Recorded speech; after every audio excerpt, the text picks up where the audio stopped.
بسم اللہ الرحمن الرحیم۔ قانون شریعت عقائد سے متعلق ہم بیان کر رہے تھے، سن رہے تھے۔ نبی اور رسول، نبی کیسے کہتے ہیں اور رسول کیسے کہتے ہیں؟ جس طرح اللہ تعالیٰ کی صفات اور صفتوں کا جاننا ضروری ہے، اسی طرح یہ بھی جاننا لازمی ہے کہ نبی میں کیا کیا باتیں ہونی چاہیے اور کیا کیا نہ ہونا چاہیے، تاکہ آدمی کفر سے بچا رہے کہ نبی کی کیا اوصاف ہیں، کیا کیا باتیں ہونی چاہیے اور کیا نہ ہونے چاہیے۔ مطلب یہ کہ نبی علیہ السلام فرمایا کہ میرے بعد 30 ایسے لوگ آئیں گے جو نبوت کا دعویٰ کریں گے، وہ جھوٹے ہوں گے، تو ہمیں معلوم ہو جائے گا کہ یہ چیزیں جو ہیں نبی میں ہوتی ہیں اور یہ چیزیں نہیں ہوتی ہیں۔ رسول کے معنی ہے خدا کے یہاں سے بندوں کے پاس خدا کا پیغام لانے والا، رسول پیغمبر، پیغام لانے والا۔ تو نبی کا معنی ہوتا ہے نبی یسألونک عن النبأ العظیم، آپ سے نبأ عظیم کے بارے میں پوچھتے ہیں۔ نبی کا معنی ہوتا ہے خبر، نبأ کا معنی ہوتا ہے خبر۔ آپ نے 30واں سپارہ پڑھا ہے نا، عما یتساءلون عن النبأ العظیم، کس چیز کے بارے میں سوال کر رہے ہیں، آپس میں بحث کر رہے ہیں۔ عن النبأ العظیم، ان سے نبأ خبر، عظیم خبر کے بارے میں۔ تو نبأ کہتے ہیں خبر کو، نبی ہوتا ہے خبر دینے والا، رپورٹر۔ تو رپورٹر جو ہوتا ہے نا وہ خبر دے رہا ہوتا ہے، تو نبی عام رپورٹر نہیں ہوتا، یہ خدا کی طرف سے رپورٹ پہنچاتا ہے۔ جو خدا کا علم ہوتا ہے وہ نبی کی طرف آتا ہے، اللہ عطا فرماتا ہے۔ تو جو نبی علم عطا فرماتا ہے پھر اپنے امتیوں کو اللہ کی عطا سے، تو نبی کا معنی ہوتا ہے غیب کی خبر دینے والا۔ نبی کا معنی کیا بن جاتا ہے؟ غیب کی خبر دینے والا، ٹھیک ہے۔ نبأ ہوتا ہے خبر اور نبی کا معنی غیب کی خبر دینے والا۔ یہ رسول کا معنی پیغام پہنچانے والا اور نبی کا معنی تو غیب کی خبر دینے والا۔ ویسے نبی کا معنی تو خبر دینے والا، ہر خبر دینے والا تو نبی نہیں ہوگا۔ مطلب کون سا نبی ہوگا؟ جو غیب کی خبر دے گا۔ نبی علیہ السلام جس طرح قبر کے عذاب، آخرت میں کیا ہوگا، ساری چیزیں اللہ کے نبی نے اللہ کی عطا سے بتائی۔ تو اللہ کے بعد جو علم ہے وہ اللہ کا ذاتی ہے، اور نبی کو جو اللہ علم عطا فرماتے وہ عطائی ہوتا ہے، اسے کہتے ہیں نبی کے بعد جو علم ہے وہ اللہ کی عطا سے ہے۔ تو یہ دو چیزیں آپ نے یاد رکھنی۔ رسول کتنے ہیں اور نبی کتنے ہیں؟ رسول 313 ہیں اور نبی کتنے ہیں یہ کم و بیش ہم کہیں گے، آگے یہ آ رہا ہے 1,24,000 کم و بیش کہیں گے، ٹھیک ہے۔ تو رسول جو ہے نا یہ نبی 1,00,000 کم و بیش 24,000، تو ان میں سے پھر خاص وہ رسول ہیں، وہ 313 ہیں۔ پھر رسولوں میں سے پھر 5 اولوالعزم ہیں، 5 حضرت نوح علیہ السلام، ابراہیم علیہ السلام، موسیٰ علیہ السلام، عیسیٰ علیہ السلام اور ہمارے پیارے نبی علیہ السلام، 5 اولوالعزم ہیں۔ اور 5 میں سے پھر اعلیٰ ہمارے نبی صلی اللہ علیہ وآلہ وسلم۔ تو نبی کون ہوتا ہے؟ نبی وہ آدمی ہے جس کے پاس وحی یعنی خدا کا پیغام آیا لوگوں کو خدا کا راستہ بتانے کے لیے، خواہ یہ پیغام نبی کے پاس فرشتہ لے کر آیا ہو یا خود نبی کو اللہ کی طرف سے اس کا علم ہوا ہو۔ اللہ تبارک و تعالیٰ عطا فرماتے ہیں جو ہے وہ خواب کے ذریعے، کسی اور کے ذریعے سے۔ اور کئی نبی اور کئی فرشتے رسول ہیں، فرشتے بھی رسول ہیں، نبی بھی رسول ہیں۔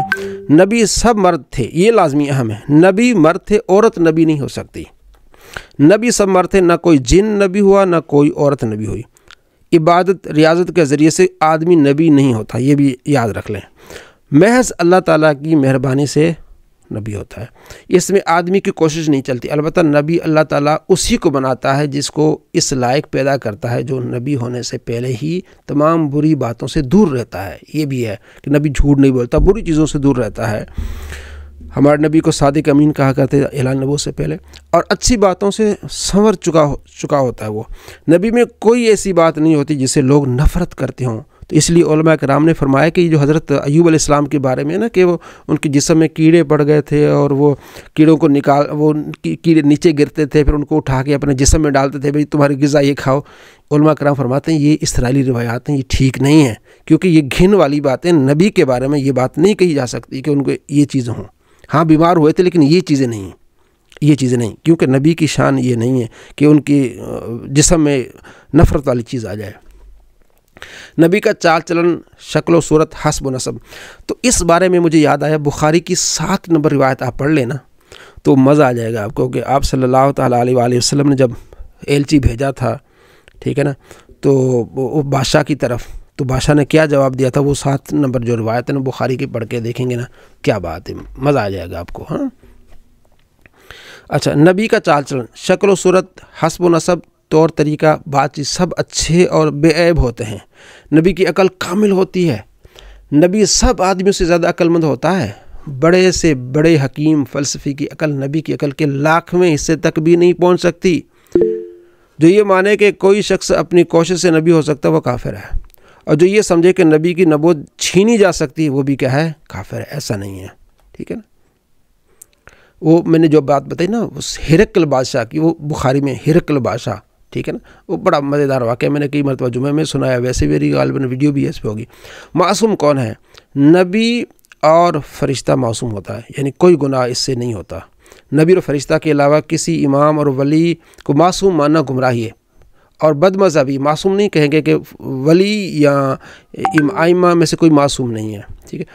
اگرچہ اماموں اور بڑے بڑے ولیوں سے بھی گناہ نہیں ہوتے، لیکن کبھی گناہ ہو بھی جاتے شرعاً محال نہیں، انہیں معصوم نہیں کہیں گے۔ ہاں محفوظ کہہ سکتے ہیں کہ اللہ کے کرم سے وہ محفوظ ہے، لیکن معصوم نہیں۔ اللہ ذل کا پیغام پہنچانے میں نبی سے بھول چوک نہیں ہو سکتی، یہ بھی آپ نے عقیدہ یاد رکھنا ہے۔ نبی کی طرف تقیہ کی نسبت کا حکم یہ نہیں ہے جو یہ کہے کہ کچھ احکام تقیہ یعنی لوگوں کے ڈر سے یا کسی اور وجہ سے نہیں پہنچائے وہ کافر ہے، ایسا نہیں۔ نبی کو جو حکم ہوا آپ نے پہنچا دیا ہے۔ انبیاء علیہ السلام تمام مخلوق سے افضل ہیں، یہاں تک کہ ان فرشتوں سے بھی افضل ہیں جو رسول ہیں۔ اچھا، ولی کو نبی سے افضل ماننے کا حکم، ولی کتنے ہی بڑے مرتبے والا ہو کسی نبی کے برابر نہیں ہو سکتا۔ جو کسی غیر نبی کو کسی نبی سے افضل بتائے وہ بھی کیا ہے جناب؟ یہ بھی کفر ہے۔ نمبر 17 عقیدہ، نبی کی تعظیم فرض عین بلکہ تمام فرائض کی اصل ہے، کسی نبی کی ادنا توہین یا تکذیب کفر ہے۔ سارے نبی اللہ تعالیٰ کے نزدیک بڑی وجاہت و عزت والے ہیں، ان کو اللہ تعالیٰ کے نزدیک معاذ اللہ چوڑے چمار کی مثل کہنا کھلی گستاخی اور کلمہ کفر ہے۔